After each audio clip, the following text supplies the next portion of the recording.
Hello again, folks, in 113. Today we're going to be covering the last section for Chapter 5, which is 5.6.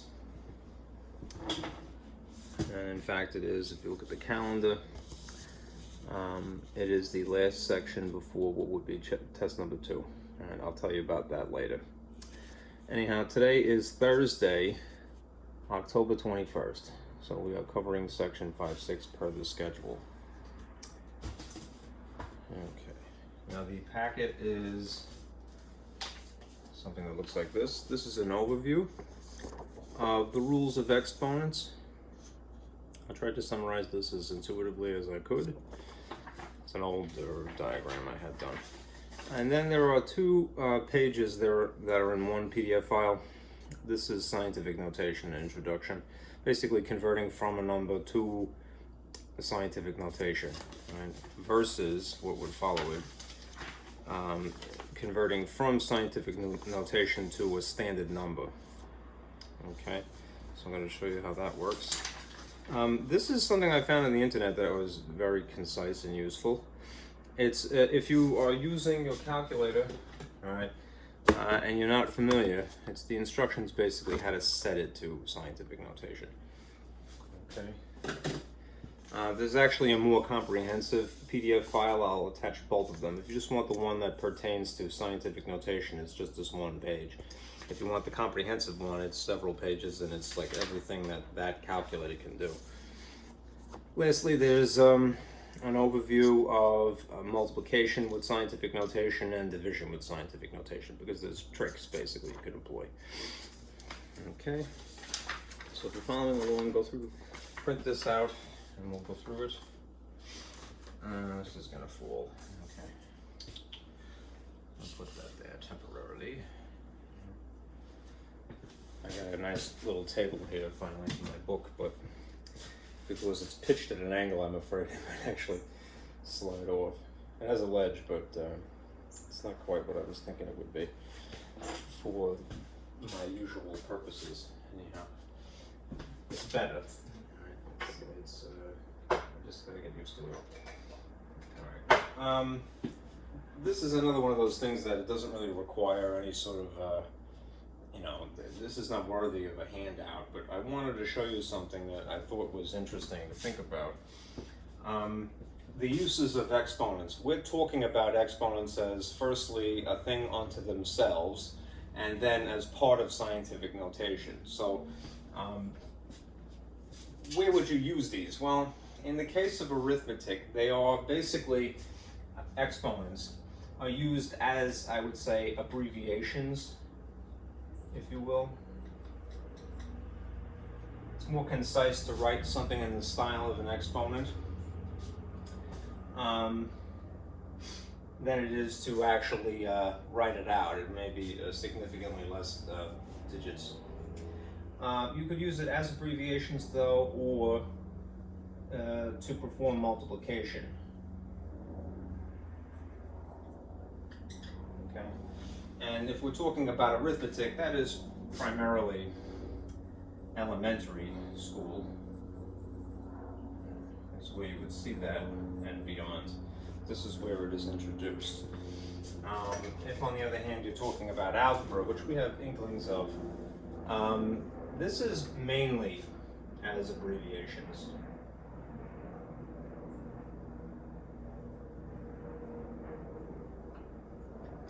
Rather than doing the actual multiplication.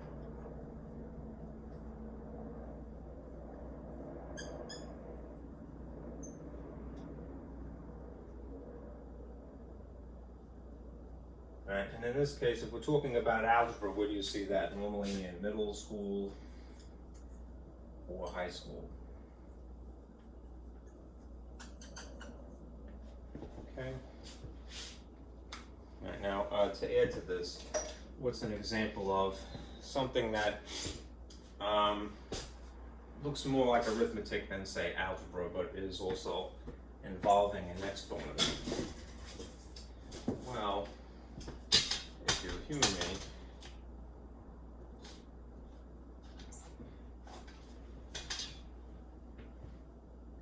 here's some examples. All right. If if you had actual numbers like 2 to the second times 2 to the fourth, all right? This is purely arithmetic, there are no letters involved at all. If you had something similar looking but did involve a letter, a variable, it might look like this, x to the fourth times x to the ninth. Now, because you don't know what the actual value of x is, the best that you can do is abbreviate what you see here, essentially. All right? You could do the same thing as here as well. You could abbreviate it, all right? Or you could do the actual multiplication. Why? Because you know what the base number is. It's actually 2. All right? Now, I didn't really specify at this point what this entails, but I can tell you just to get the ball rolling, and then we'll go through the overview, that the abbreviation for this would be whatever the base number is, and then these two things added together, the exponents that you see. So it would be 2 to the 6th, all right? And since in this, it would be more practical in the case of algebra, since you have two x's being multiplied, they have to be the same bases in order for this to work. This would be x to the 13th. In this case, again, it is definitely to your benefit to write something like that, right? Just for the sake of conciseness, for brevity, right? And you can't actually do the multiplication. Right? Anyhow, just by itself, this would be a nice way to write the original expression, right? Now, in the case of elementary education, arithmetic namely, you can actually do the multiplication. You could do it before, you could do it after, right? It's really not going to be much difference in this case. Now, just to get it done, right? 2 to the fourth is really 2 times 2. Pardon me, 2 squared. 2 to the second is 2 times 2. And 2 to the fourth is 2 times 2 times 2 times 2. Right? And they were separated by a multiplication dot to begin with, so it's a lot of 2's, as you can see. Do them in any order that you feel convenient. Right? There's commutative property of multiplication, which basically says the order in which you multiply stuff doesn't matter if you're just multiplying. Right? So this is really 4, right? And this is really 16 because it's 4 times 4. Right? And then 4 times the remaining 16 would be what? 64. So the actual ordinary standard form of this value is 64, right? As again, in arithmetic, you could either abbreviate it as 2 to the 6th or do the actual multiplication, and then you get it, right? In the case of algebra, really, the only benefit of it is that you could use exponents to abbreviate. Right. We had some prior experience to this. I forget which section it was, but maybe to remind you would be worthwhile. It was recently. The actual exponent is the number written in superscript.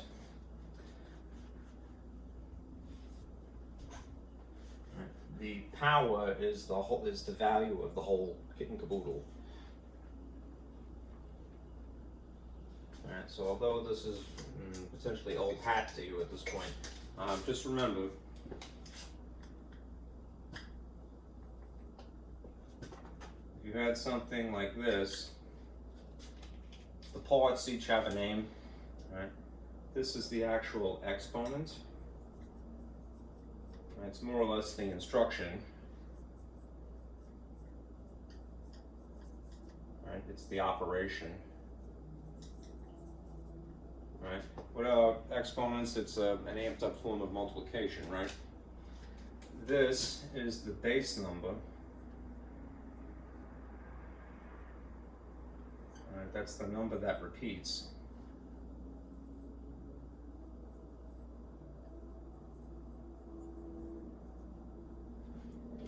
And the whole thing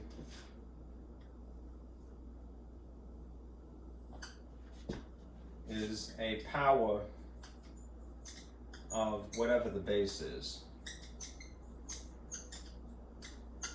So although people mistakenly will say, oh, it's 2 to the power of 3, it would not be correct, right? Because that is misleading to say of, right? If you instead said 2 to the 3rd power, that's correct, right? I don't like to belabor the point, but if you're in the position of teacher, right, you should make sure that that's crystal clear, and just point out something also, you know, in English, you know, the order in which you say things changes the meaning of what you're talking about. All right, I can vouch for that. Anyhow, this is a power of 2.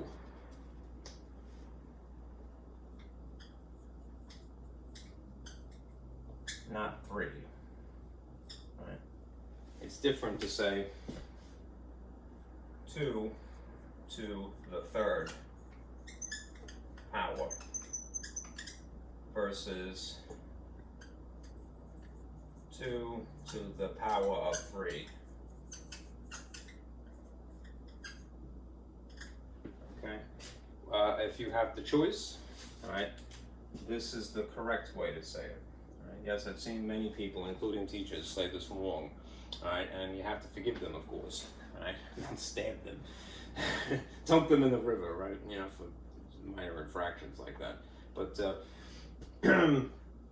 just make sure that you're using the phrasing correctly. It should be 2, see English, you know, it gets complicated, the 3rd power, all right? All right, not this. 2 to the power of 3. Don't say that. All right. Okay. Now another thing. This is starting to become a dud. Another advantage of having exponents in arithmetic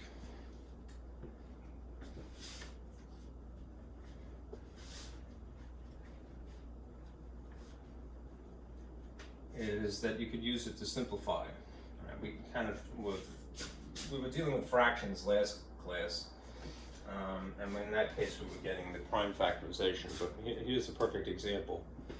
Another advantage, that writes much better.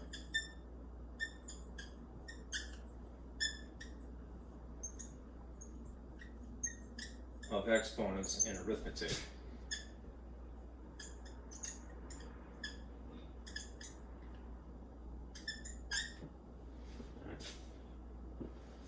When given something like this, 2 over 2 to the 5th over 2 to the 3rd, right? If you know from simplifying fractions, to simplify a fraction, and this is fraction-esque certainly, right? You could use the prime factorizations. Right, so in this case, 2 to the 5th would just be how many 2's? 5 of them. 5 iterations of 2. And 2 to the 3rd would be 3 iterations of 2. And since these are, remember, exponents is an amped up version of multiplication, these would be separated by multiplication dots. In the factored form, you can simplify.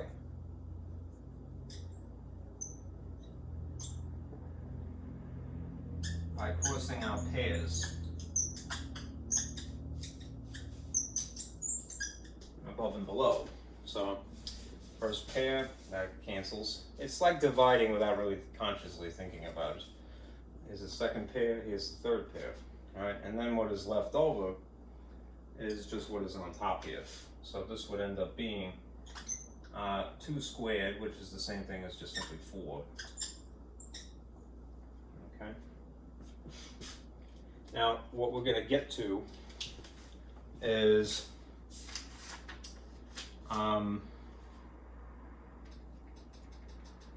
this sheet that I mentioned. Right? This is a summary of what's going on here. Right? So I'm going to talk about that in a moment. Let me just check one other thing. All right, looks like I'm good to go.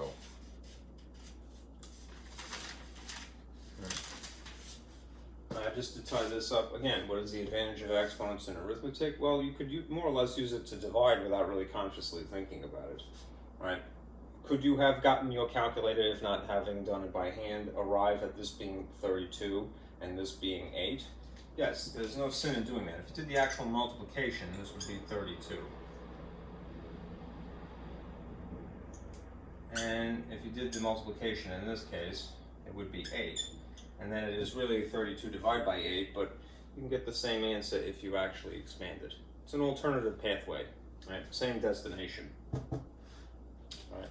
Now let me pull this up, and we'll run the gamut here of different things. Turn on my projector.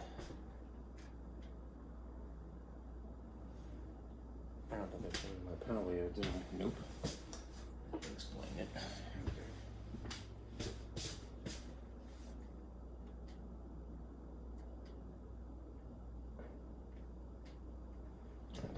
Okay.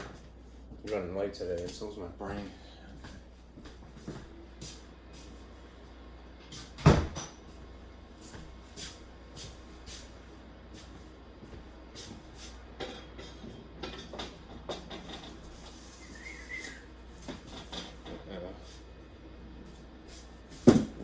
For that to boot.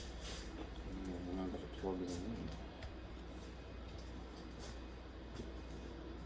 There we go.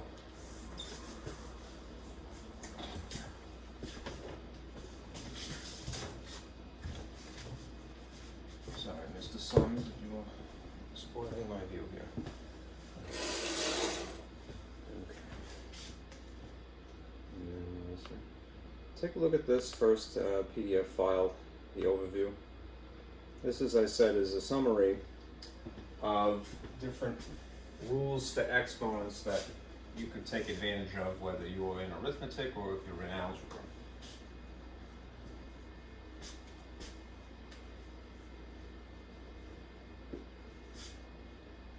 There's the main 5, and then these 2 other thought clouds I kind of threw in as an afterthought when I made this. So there's 7, really.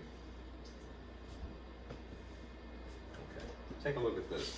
All right, what I had done before, and again, it would be more practical in the case of algebra, perhaps, right, for the sake of concise writing, right, is I employed the product rule. All right, if you zoom in on this column here, you can go through each of these a little bit more clearly. Here's the product rule.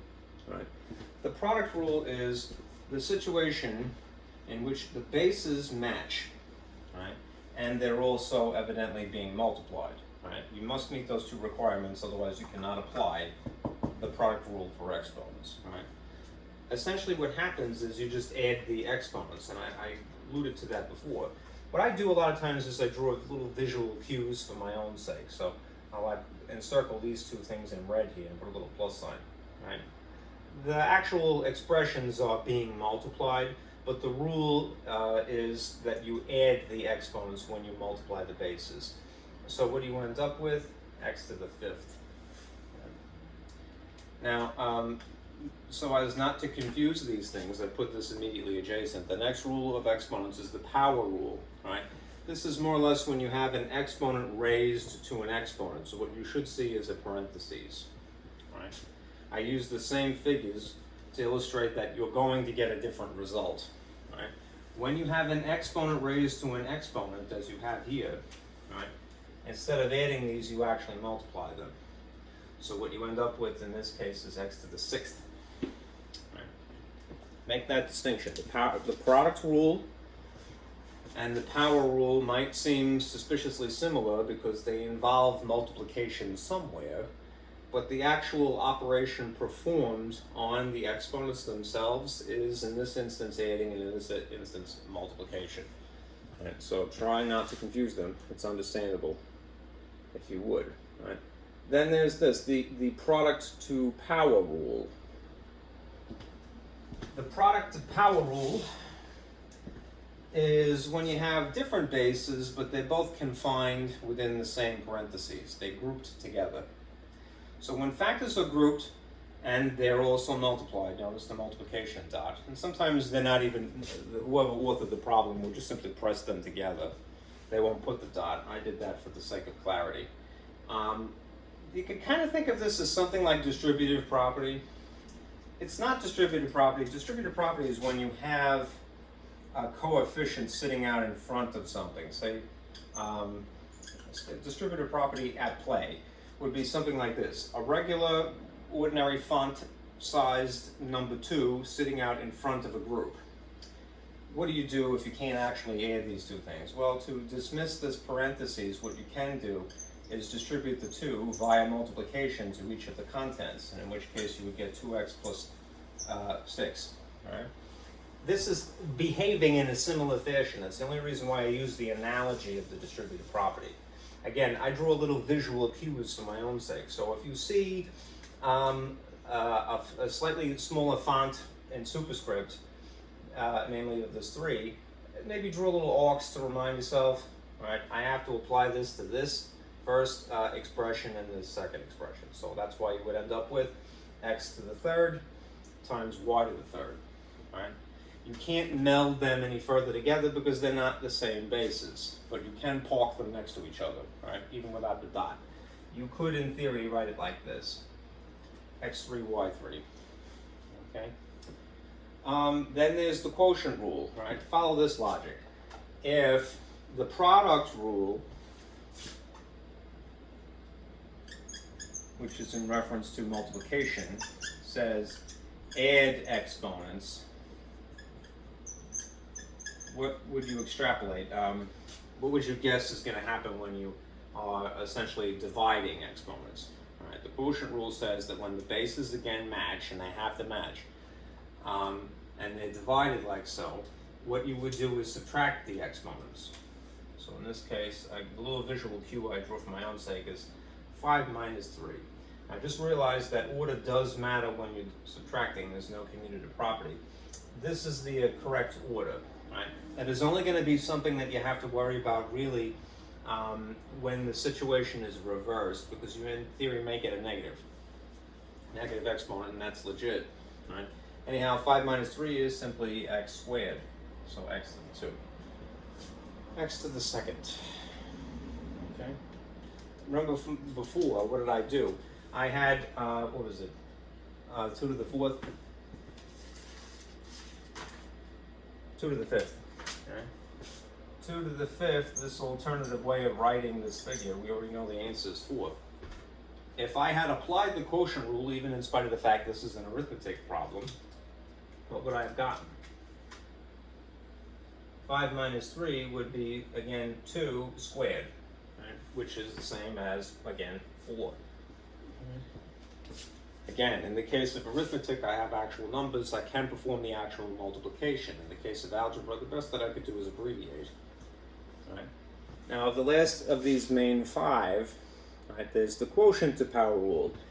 If the product to power rule is more or less a distribution of a product, you can kind of think of this as similarly a distribution of a division problem, so of a quotient in theory. All right. Again, I drew these little visual cues for my own sake. Right. When you have something encapsulated like this, right, what that is implying is that this exponent affects both the top thing and the bottom thing. Right. So, as an alternative, and there's many ways of dealing with these problems you can kind of see already. All right. You could write this as x to the 3rd and y to the 3rd. And leave it at that because you don't have actual numbers. You're kind of stuck with it at that point. Okay, so keep this at a glance. All right, now let me discuss these two things above here. There is the 0th power rule and the negative exponents rule. All right, let's start with the 0th power rule. So let me just zoom in on that.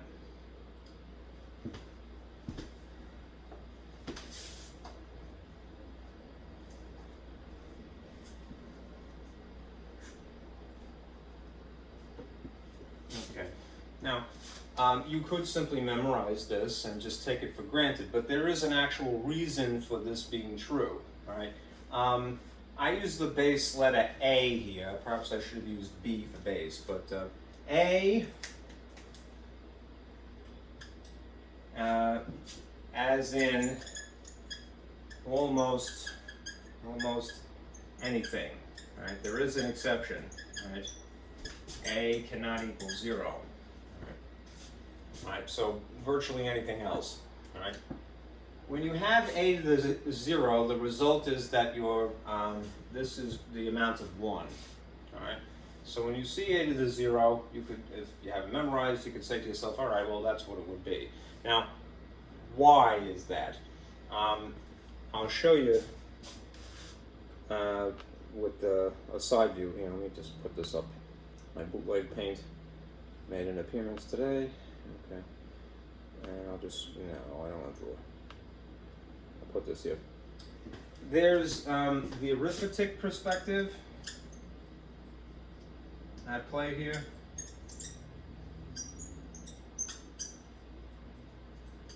And there's the algebra perspective.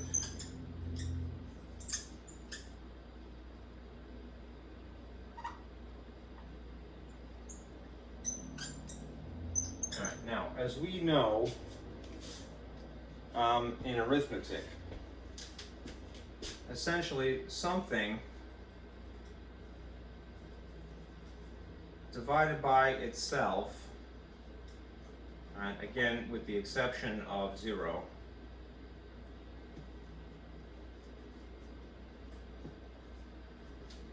is equal to 1. Right? That's more or less the accepted arithmetic perspective of basic math, right? So for example, if you had 7 divided by 7, what's 7 divided by 7? 1, right? If you had 2 divided by 2, what do you get? 1. If you had 15 divided by 15, what do you get? 1.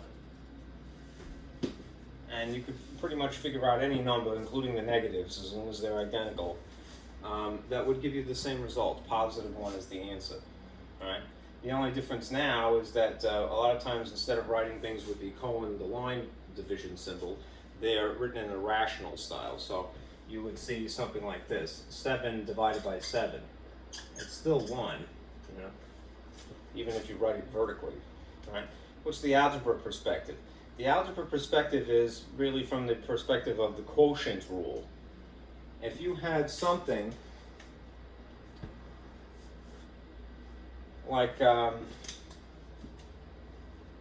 same bases, let's just say 7 squared over 7 squared,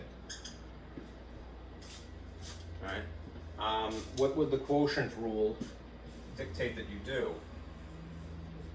At this point, you know that you subtract the exponents if the bases match, right? And as an abbreviation then, what would you write? You would write 7, 2 minus 2, which is 7 to the 0, right? Right? That's fine to write it in exponential style like that, right? But we can't defy the earlier logic. The earlier logic, the foundation of math is, you know, the foundation of algebra specifically is arithmetic. So this is not going to get erased, all right?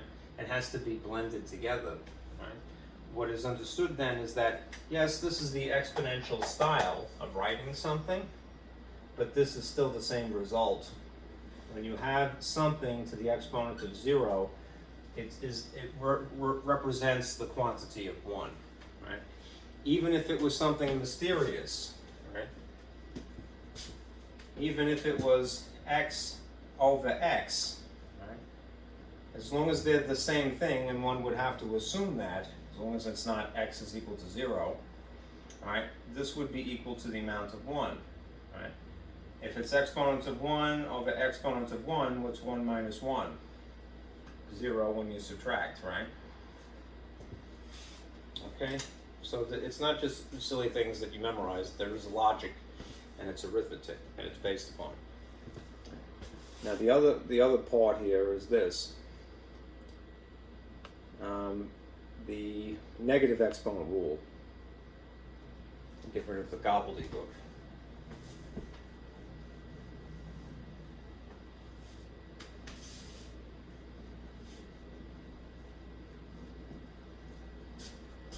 when you have a negative exponent, that doesn't make the value of this expression negative overall. It is an instruction to write something in the rational style. This is very important. It would be very useful in upper level algebra, so algebra 2 and beyond. Remember, a negative exponent represents a fraction. It's an alternative way of writing a fraction. You might wonder, well, why on earth would I have something like that if I already have fractions? Why would I need to have some alternative way of writing them or referring to them? The short answer is calculus. Right? In calculus, you perform something called derivatives or integrals, and the shortcuts for those really ask you to examine the exponents primarily. Okay? Anyhow, whenever you see a base with an exponent that happens to be a negative integer, right? What that is telling you to do is to basically write this as though it were a denominator. Right? Position of a denominator. Okay, so just remember that. It's an alternative way of writing a fraction, right? Just not in the rational style. That is with this line here. Right? Now, if something happened to start out that it was in a denominator to begin with, right, you can think of it this way. It basically is just asking you to switch position. So if you were more or less on the top tier of a fraction to begin with, and remember everything can be written in the style of a fraction by sticking a 1 under it. And this just tells you to shift the whole thing to a denominator, more or less form the reciprocal. This 1 will then be on top. Okay? And if it started out down here, then you flip it the other way. Okay? So, I don't want to get too into the weeds here, but I had done this problem a few minutes ago, where I had, let's see, x to the 5th over x to the 3rd, I believe. And based upon those positions, the larger exponent expression on the top here, and taking advantage of the quotient rule, what I ended up writing to remind myself is that this is really 5 minus 3, right? And the result being x squared, right? What if in theory you had the position of these two things shifted? So if you had the x to the 3rd on the top, and you had the x to the 5th on the bottom, would you throw away the quotient rule? No, you'd still apply it because they're the same bases being divided. Right? The result, though, is going to be a negative exponent. So I would again say to myself, all right, I have to subtract these, which means 3 is on top, so 3 is in front of the subtraction symbol, and then a 5, right? Which makes this what? X to the negative 2, right? Now that's a fine answer, right? It is correct, right? But if you have a negative exponent, what does it represent?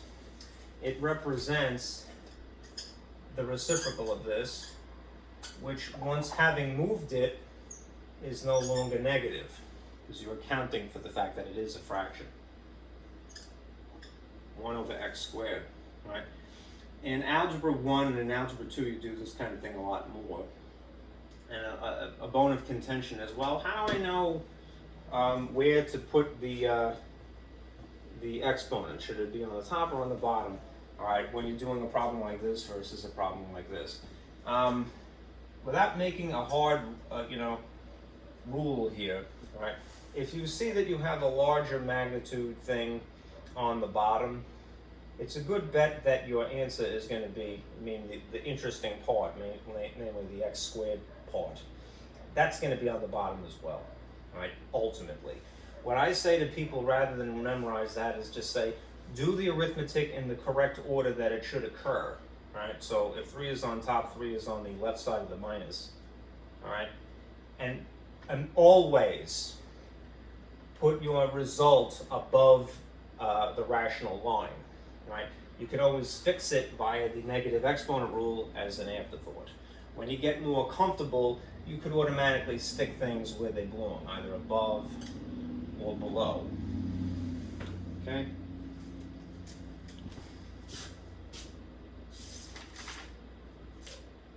Alright.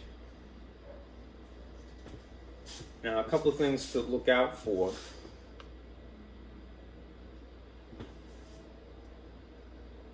It's a bit dim. Beware of the effects of an exponent on something that is encapsulated in parentheses or not, is what I mean.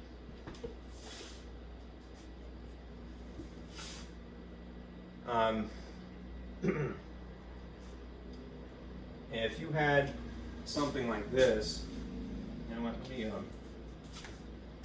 put this down for a moment and draw myself a little space here.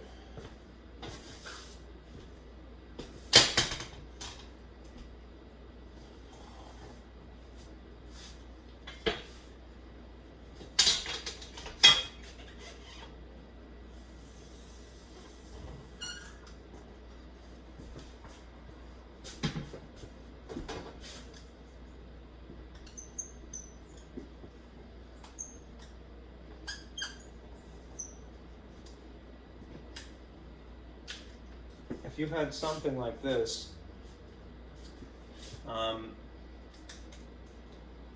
to the 0 versus something that is negative 2 to the 0, and then a negative on the outside 2 to the 0, and then maybe something that is out to break, what would you get, right, in each of these instances? Well, the 0th power rule says that almost anything as a base, and 2 would constitute that. The almost anything means that just not 0 as the base. This would result in this being just 1. What if you had a negative value? And that's the reason for this parentheses grouping here, because it's not just the digit that's being affected, it's the negative, if you will. The result would still be this, 1.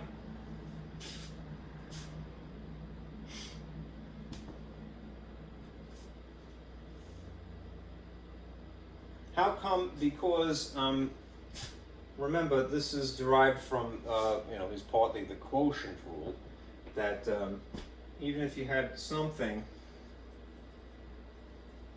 essentially divided by itself, this should be the result. Right? So, negative 2 over negative 2 is still going to be positive 1. Right? If you wanted to throw, I don't really want to overcomplicate something, but if you had something like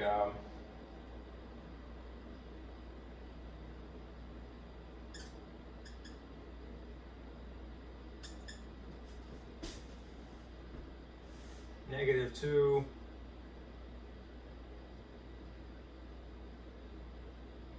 you know what, I'm not going to go there, alright? This is sufficient, alright? Just say to yourself, it's something divided by itself, alright? With the exception of that something being 0 as a base, alright? Otherwise, I'm overcomplicating it. And if you see this encapsulation here, alright, it just means that both the sign and the digit are being affected by whatever the exponent is. All right. Now this is a little bit different. Here you have the negative on the outside. All right. What is the result of this just by itself? We already know it's 1. So up to here, this is 1. You'd have to remember as an afterthought to tack the negative onto it. Okay. What if you had an algebraic expression? All right. Again, both of these things would be affected by the exponent here. All right. It's the product to power rule. So this is essentially 2 to the 0 and x to the 0, right? As long as x is not 0 itself, right, this is still 1 times 1, just still 1. Right, so just be careful of how things are grouped. Negative inside, negative outside. All right?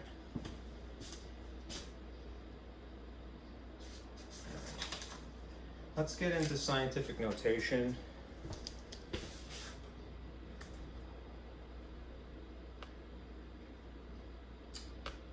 this sheet. There's 2 pages in this file. This is for converting to scientific notation firstly, and then from scientific notation.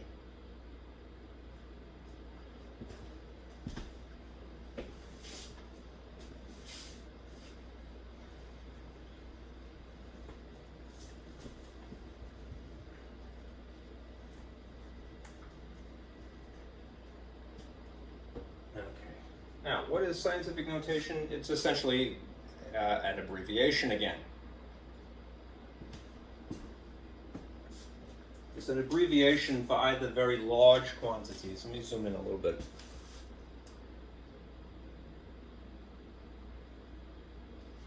Or in theory, very small quantities. It just so happens that you could apply scientific notation even to things that don't meet this criterion. You don't have to have something very large to be written in scientific notation. You don't have to have something very small to be written in scientific notation. Those are just when it is the most practical. All right, so to illustrate this point, all right, take these 2 examples into consideration. Here is the mass of the sun, all right, written out in kilograms. And the decimal point, although it's maybe a little bit hard to see from far away, is right here. And adjacent to it is the mass of an electron, right? Which is the decimal point, although it again is very tiny, is right here where my finger is. All right, so arguably very small and very large quantities. All right. It gets. You could say this in English. I don't want to screw it up on camera, but I'll try anyway. That's ones, tens, hundreds, thousands, so that's 100,000. This is, you don't have to do this of course, but this is the millions. In the United States, the next one would be the billions, and then this would be the trillions, and this would be quadrillion, and then this would be quintillion, I believe, and then I believe it is sextillion. And then this would be either sept, as in September, all right, or heptillion. I'm going to go with septillion, I believe. And that would make this octillion. And then this would be nontillion, I believe. Now, don't quote me on that, but it's just to illustrate that there's a formal way to say this, all right? And if any of this looks familiar to you, English-speaking people, all right, and you might go, hey, isn't October the 10th month? You're right, but it wasn't always, all right? Think of people who speak Spanish probably like, yeah, I know what oct is referring to. It's 8, right, as in ocho, right? All right, because they're derived from Latin, all right? October was at one point the 8th month of the year, all right? It is now the 10th month of the year because we've added, I believe it was August and I forget what else, maybe July. Anyhow, at some point in history. But if you were to read this out formally, I believe it is 1 nontillion, all right, 989 octillion, all right. The only one I'm a little the 2 roots, prefixes that I'm a little sketchy about are sept and sexa. That's referring to 6 and 7, all right. These groups, all right. This is the first group after 1,000, the second group, the third group, the fourth group, the fifth group, the sixth group, the seventh group, the eighth group, the ninth group. All right. Anyhow, you can see how cumbersome it is, and the formality, although it's kind of nice, is really superfluous. It's not necessary. When you're in a chemistry or a physics class and you're talking about very large quantities, say for example the mass of the sun, you don't go through the formality of trying to label this and following a system that's kind of arbitrary to begin with, right? What do? You write things in abbreviations, right? How do you abbreviate? You write things as basically a product of the power of 10, right? Because you know the effects of multiplying by any power of 10. It just simply moves the decimal point left or right. So that's really convenient, right? Correct, I should say.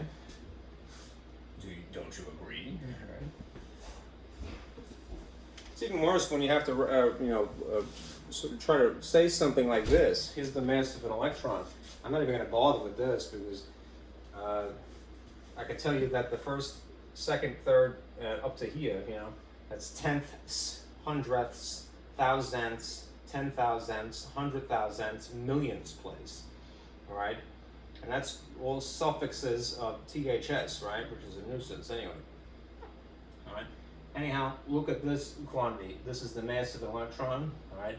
911 kilograms, and here's the decimal point. So, ironically, though it is very long, right, it represents a puny quantity, right? That's how our number system, unfortunately, works. All right, now, how do the abbreviations work? All right. Well, just to spare yourself some trouble, all right, convince yourself of these two fun facts. All right. When you have a very large quantity, as in the case of the mass of the sun, there's no happy medium here, so.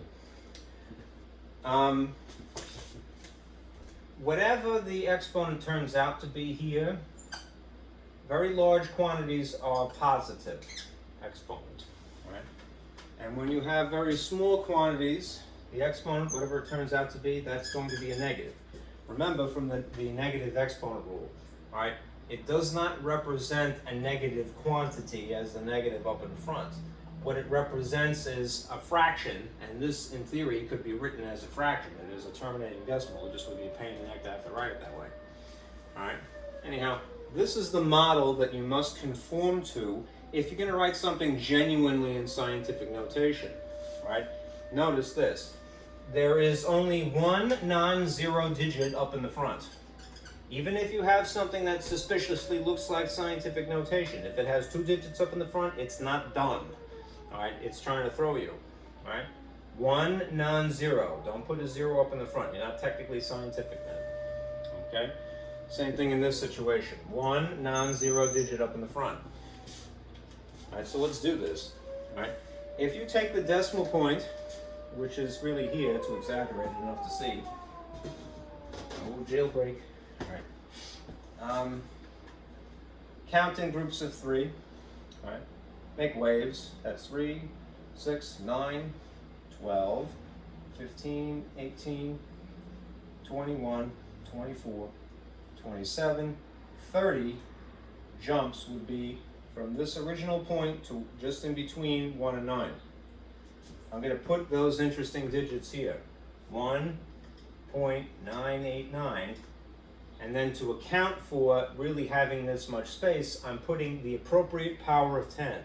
The appropriate power of 10 in theory would be 10 to the 30th, which would be enormous, right? Even your calculator would, kind of, choke on that. All right. So 1.989 times 10 to the 30th, right? Again, this 30 is representative of the number of decimal places between where it was and where you put it there to abbreviate. All right. Now on the flip side here, the mass of an electron. All right.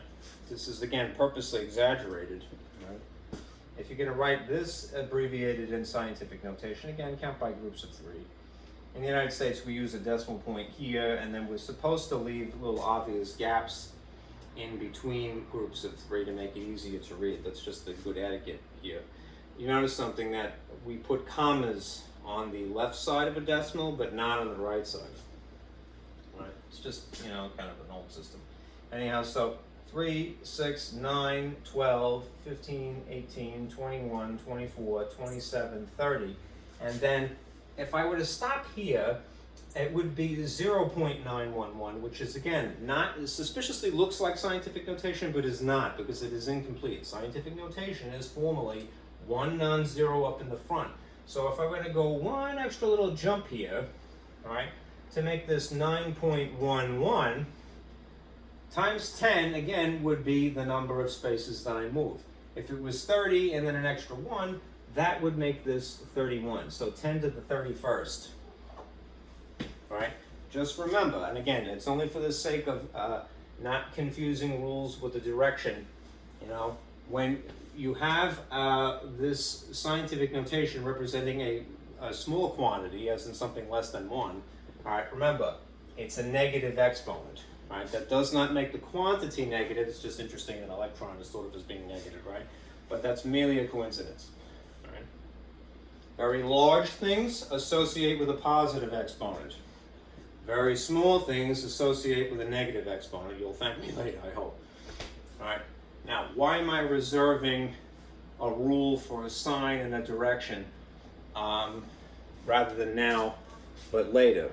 Because when you are going the other way, it would be to your benefit to think about it like so. Humor me. All right. Here is where you're converting from scientific notation given to you to a standard, regular, ordinary number. Right? Now, at this point, for your own sake, right? Remember that when you see a positive exponent, that is an instruction to move the decimal to the right. So when you see a positive, move the decimal right. Right? And when you see a negative exponent, that is an instruction to move your decimal left. Left is this way, right is that way. Okay? If you memorize it for the other situation, when you're going from standard to scientific, you can, but it can get a little confusing. So, because it's always backwards, all right, compared to each other. Here's an example to illustrate, all right? Here's the average distance from the Earth to the Sun, all right? 1.5 times 10 to the 8th kilometers, all right? If you see that this is a positive 8, and you would have to assume that it's a positive if no sign is written, start out by writing the decimal, right? So if you have 1.5 up in the front here, just duplicate that much of it. And now positive means you move 8 spaces to the right. Make little waves. So 1, 2, 3, 4, 5, 6, 7, 8. And then exaggerate that. In the waves, the little pockets, fill in zeros. So this would be appropriately 0, 0, 0, comma, 0, 0, 0, comma, 0, 0. No, a little overzealous there. Right. So you have, it looks like 150 million kilometers.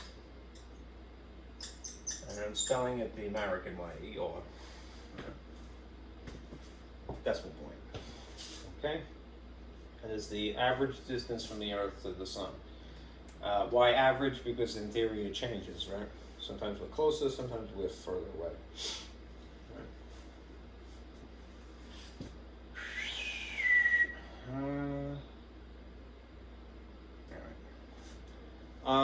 Now,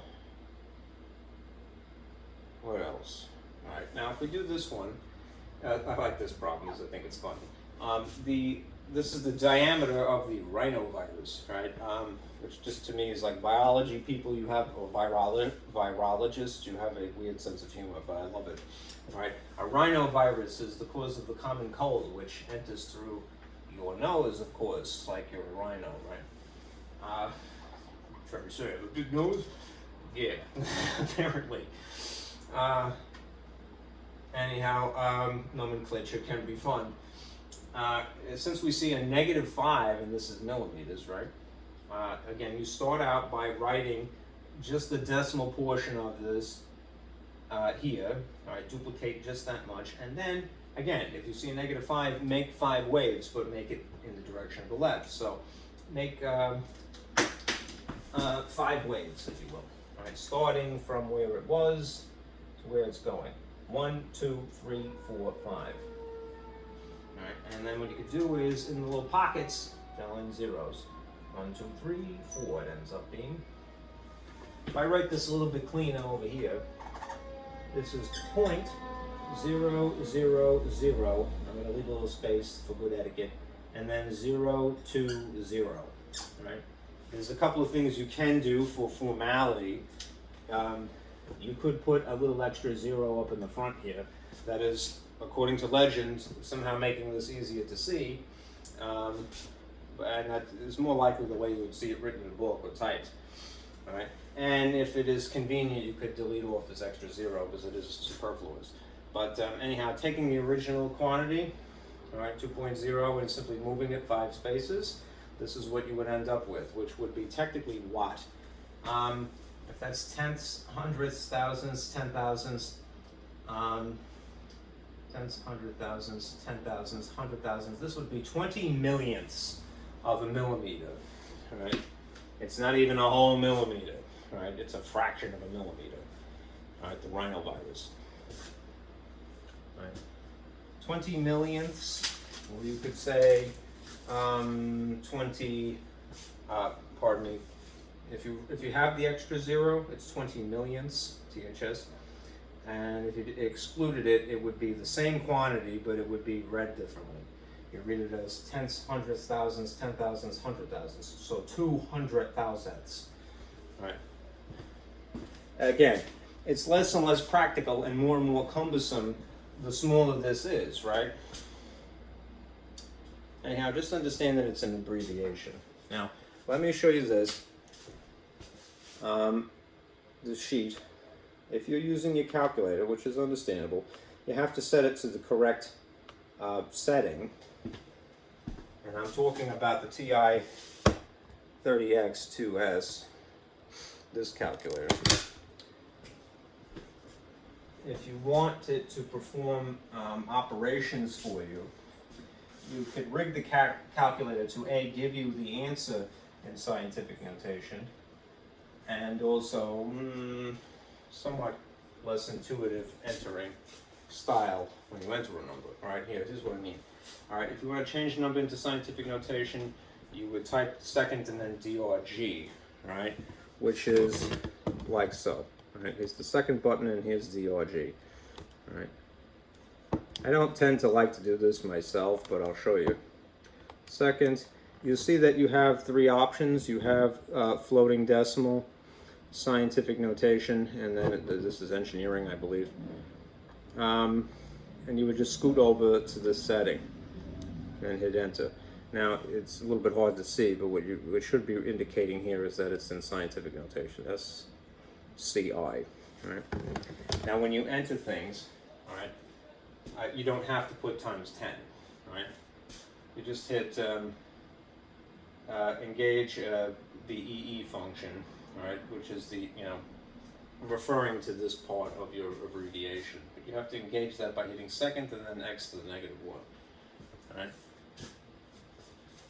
So just for the sake of argument, if you had that last thing, 0.00002, the rhinovirus, and you wanted to enter this on your screen, right? If you have it in scientific notation already, clear, and you simply type this, 0.0002, all right,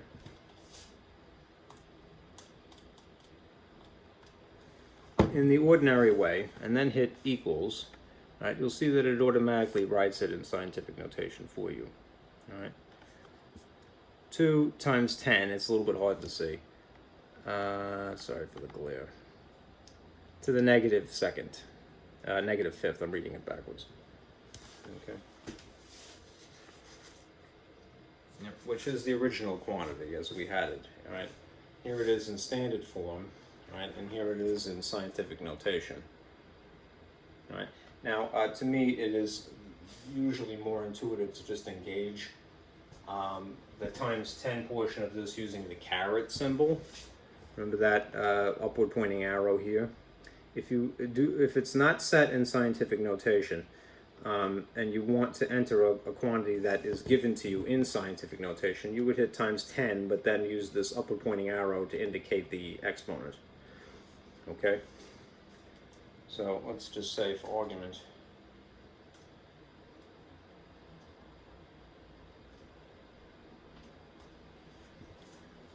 something like this, 2 times 10 to the upward pointing arrow, caret, and then the negative button is down here, not to be confused with the subtraction button, right, and then -5th.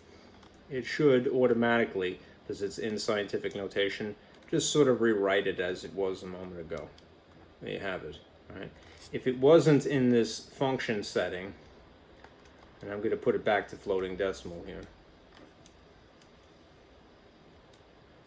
then it would just simply, stretch it out the way that would be seen, all right? 4 zeros up to the 2, okay?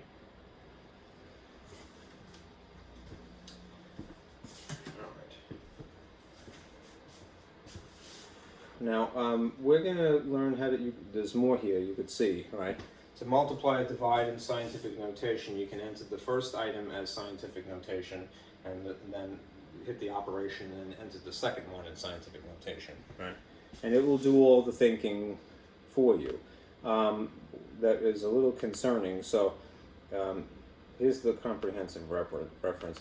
What I want to show you is, well, how to do this yourself, right? Reserve the calculator for things that are more important. All right. When you're in a physics or chemistry class, yeah, you don't want to think about this stuff. All right. But when you're in algebra or arithmetic or a math class, you want to learn the nuance of it. All right. It's important. All right. And that's why I've constructed this. All right. What to do when you have operations, all right, of multiplication or division, and they're given to you in scientific notation. Well, there are tricks that you can pull, which is essentially regrouping in either instance. All right. In the case of multiplication, all right, there is officially a commutative property, right? And the commutative property basically says the order in which you multiply does not matter as long as you are multiplying. So you can take advantage of that. All right. So let's zero in on this for a moment. All right. If you are performing multiplication given two numbers in scientific notation, I made them blue and red respectively, and sort of generalized. All right. What you would do is you will take the decimal portion of one and regroup it with the decimal portion of the other, and then take their powers of 10 and put them together in a separate little pocket, parentheses. All right. That's the purpose for these arrows and why I put them in colors. Then you apply the product rule. We have established the product rule specifically for the powers that are the same basis, right? So as an example, let's take this down here. If you had the quantity -2 times 10 to the third, could you enter this into your calculator right now? Yes, you can, all right? Whether you set it to scientific notation or not, yes, you can, all right? Or you could be a little bit more strategic. Let's take the what in theory would be the decimal portions of these and group them together. -2 times 4. And let's take the powers of 10 here and group them together. 10 to the third times 10 to the second.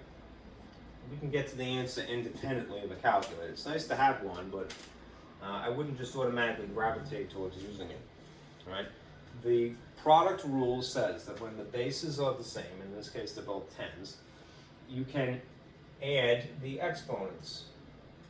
So the end result would be 10 to the 3 plus 2 is 5.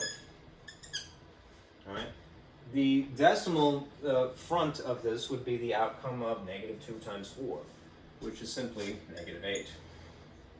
And there you have your answer in scientific notation, given figures that were in scientific notation.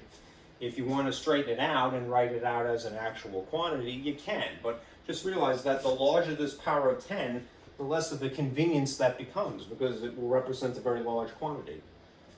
Or in theory, a very small quantity that happens to be long. You know? Okay. Now over here you see the advantage of when you have a division problem.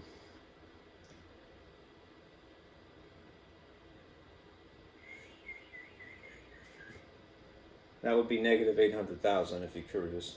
All right. A little preliminary fun factoid here.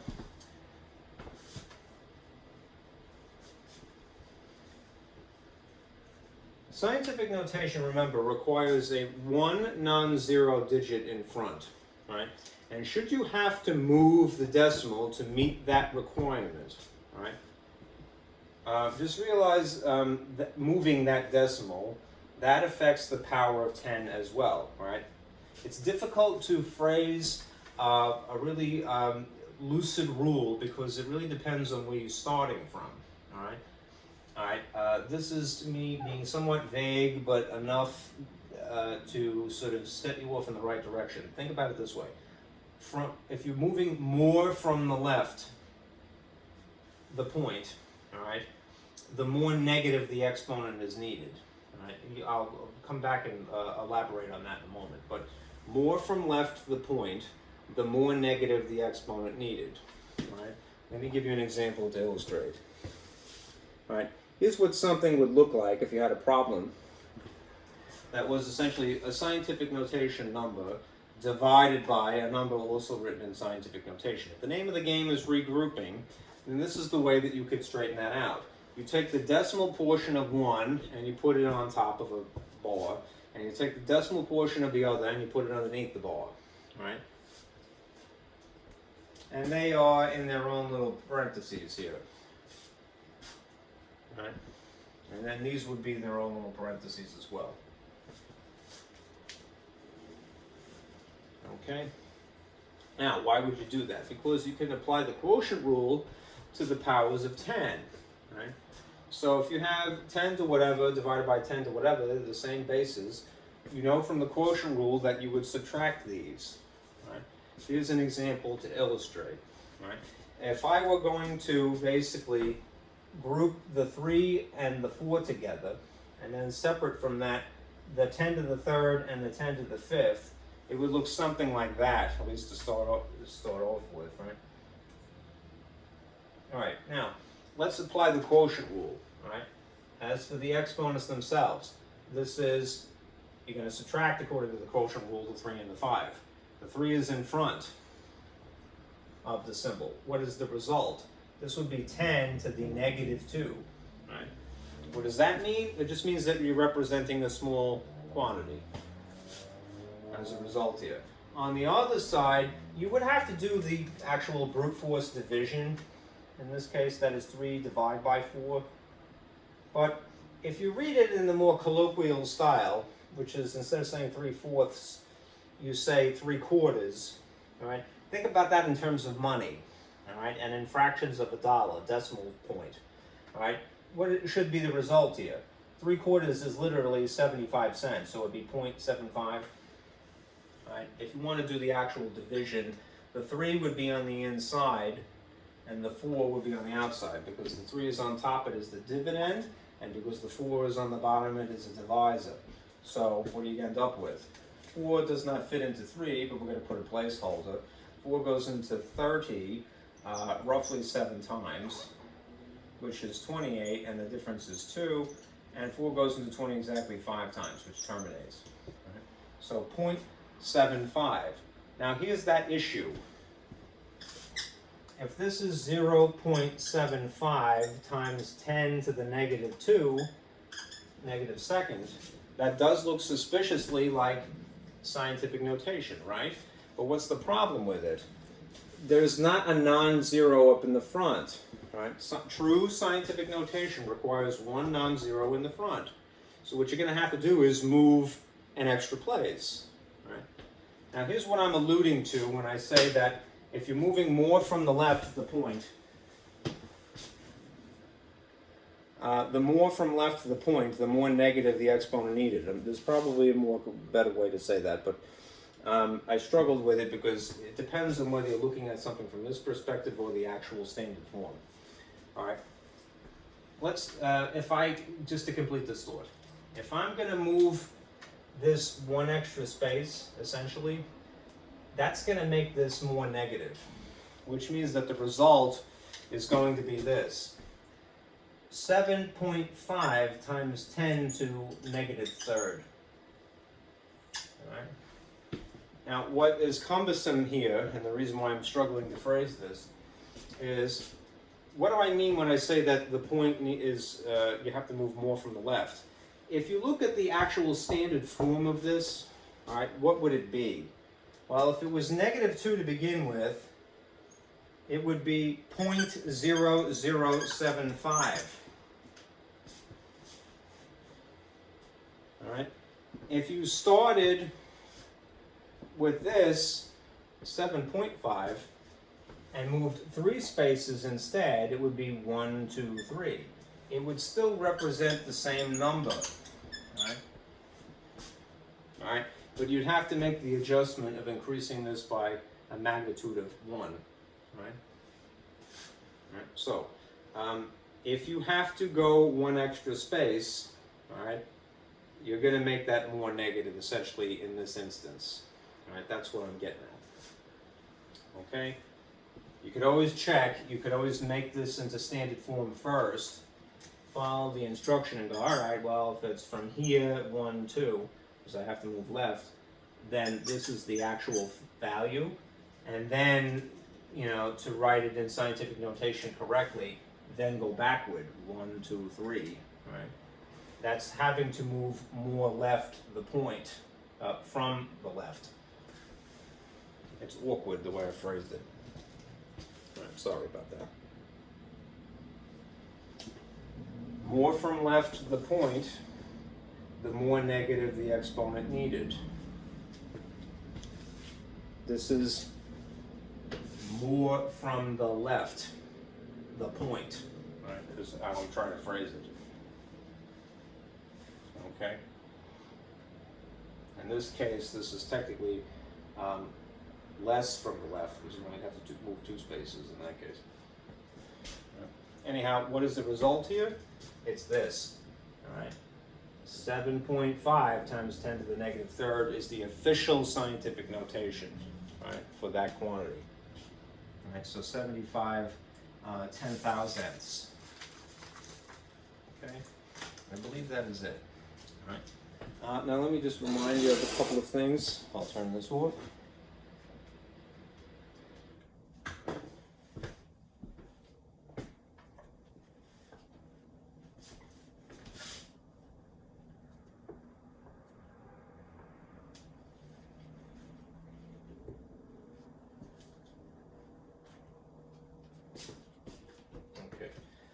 For homework, what you want to do firstly is do section 5.6, all right? Then you're done with the homework. Just to remind you, next Tuesday would be test number 2, all right? What I'm going to do is I'm going to mail you a copy to keep. All right, and then I'm going to shoot a video on Tuesday with the solutions. All right, I'm going to give you credit for this. You don't have to submit this. What I'm more concerned about is that you remember all homework to this point is due next Wednesday night.